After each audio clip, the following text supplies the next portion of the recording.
ngayon. Hindi ako abogado, pero ako ay isang Pilipino na gusto sana na hindi na tayo magkakagulo sa Pilipinas. Hindi tayo magkawatak-watak.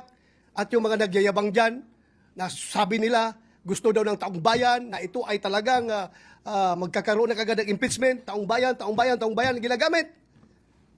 I don't know kung sino taong bayan yung sabi nila.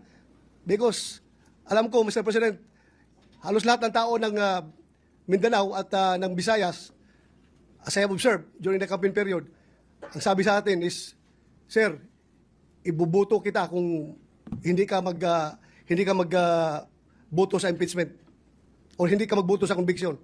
Yun ang sinasabi ng taong bayan. Kaya please, do not use the term taong bayan palagi because taong bayan is hindi lang kayo.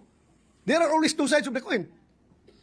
Bakit ba? Wala bang value yung mga taong bayan na nagsasabi na ayaw namin ng impeachment? Gusto nila ang ibabalyo ng